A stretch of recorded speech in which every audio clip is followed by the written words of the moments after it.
Hi everybody, welcome to Junk Drawer Art with Miss Riley. I am Miss Riley. Today is Thread It Thursday and I have yarn.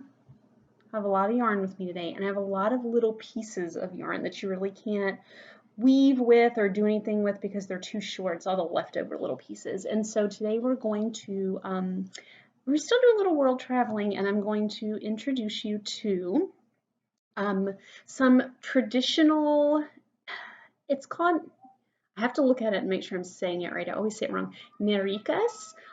It is a traditional artwork of the Huichol people of Mexico. It's an area in Mexico, so it's not the whole country. This is one specific area, and it is a really cool style of art created with yarn and fibers and also some beads and other, decorative items that you would use in the fabric arts.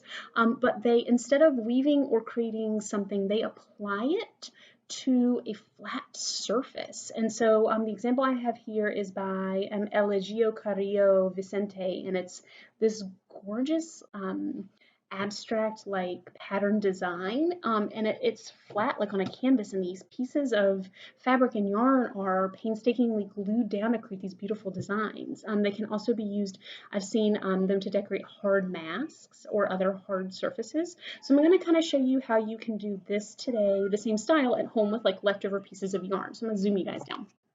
So what I have here, just hanging out in the kitchen, I have some leftover pieces of yarn and I have a little piece of cardboard. This is about the size of my hand, and I'm going to warn you when you start this project, do not grab a giant piece of cardboard and think, yeah, I'm going to make a huge one, because this is going to take a while. And it's something to start small with, and once you understand how long it takes, you can get bigger and bigger and bigger.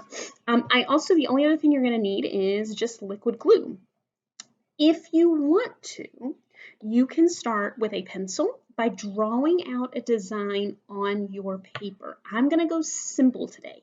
I'm actually going to start with a swirl in the middle and build my way out. So I'm going to actually go really easy with this. I'm not drawing anything, but you are more than welcome to, because you're going to cover it with glue and pencil. So it really doesn't matter if you want to sketch out your design.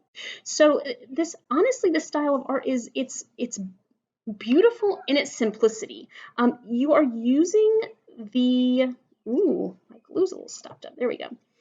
You are using, good grief, I have to really squeeze this. You are using the, there we go. You're using the yarn like you would lines, like you would draw lines. And I actually might have gotten that a little too wide. This is something that it is good if you don't like getting your hands messy. I don't care. But if you don't like getting your hands messy, you can grab a toothpick or something to push the yarn down. But I'm literally just creating these lines. And see, I used way too much glue, and that's okay, because I'll show you how you'll fix that if you've used too much glue. Mine kind of was all blobbed out. If you're going to get glue on the yarn, it's going to look weird. It's okay, because what's going to happen is it's going to dry. And make sure, most craft glue now is clear. Just make sure you have clear glue. Come back in.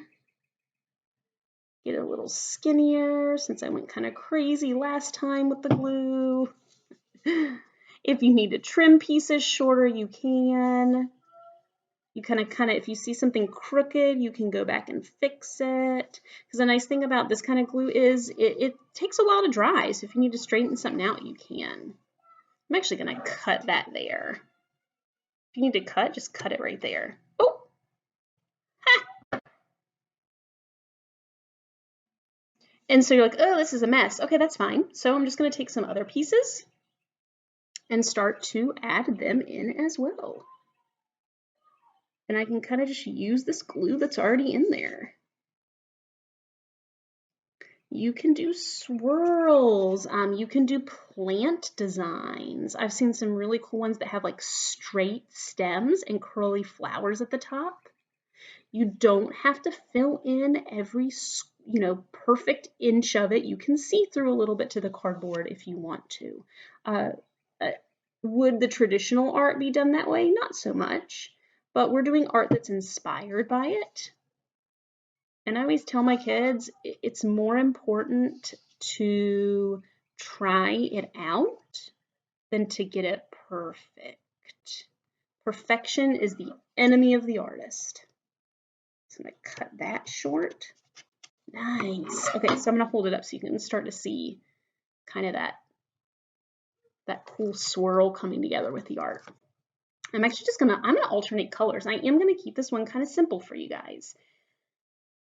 And that is, I'm just gonna go ahead and, man, I'm gonna go ahead and layer this whole thing down. That's another thing. If you guys hear my son playing outside, he's kind of swinging and running around and having a good time. So if you hear any noises, that's just John. This is a little bit more difficult. I didn't think John would be a good fit for this. This is kind of for an older kid or for a younger kid with a lot of help, because it can get messy and icky kind of fast. Nice. I've actually never done this before, so I'm kind of excited to see how well it turns out. Ooh, I love it. Okay, cut that off.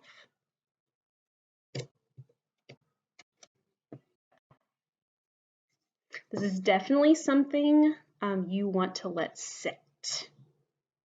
It will not fit in the swirl anymore, so I'm just gonna, this is gonna look really cool.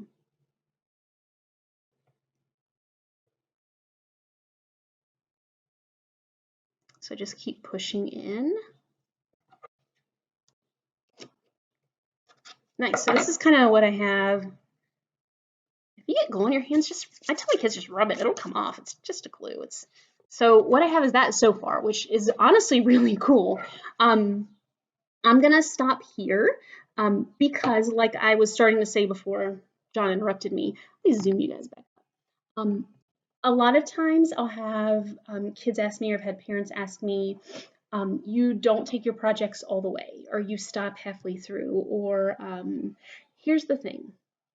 I don't like to show you a whole finished project, because if I show you a whole finished project, you'll give me a whole finished project. Not everybody, some of you will give me a whole finished project that looks just like mine. So a lot of times I do like to stop short, because I want you to be comfortable maybe starting the way I did, but using your imagination to finish the rest. This is a fun way to use up leftover yarn, just little scraps. It doesn't even have to be yarn. It could be little scraps of fabric that are left that you cut really thin. This could be also done with strips of tissue paper if you don't have any kind of thread or fabric in your house. Just kind of a really fun way in it. You can see like it just creates this thick textured design that's really beautiful to look at. I know it looks messy now. When the glue dries, it's going to look awesome, I promise. So I hope you will take a little bit of inspiration from the Huichol people. I almost said Huicholi, but it's just Huichol people of Mexico, and use yarn to make some 2D, some kind of flat art today. Please send me pictures on Class Dojo if you're an Ochre student, on Facebook if you're my friend, on Twitter or Instagram at CS Riley Teach, and I hope you have a great Thursday. I'll see you tomorrow. We're going to be doing a really fun Famous Artist Friday. I'll see you then. Bye.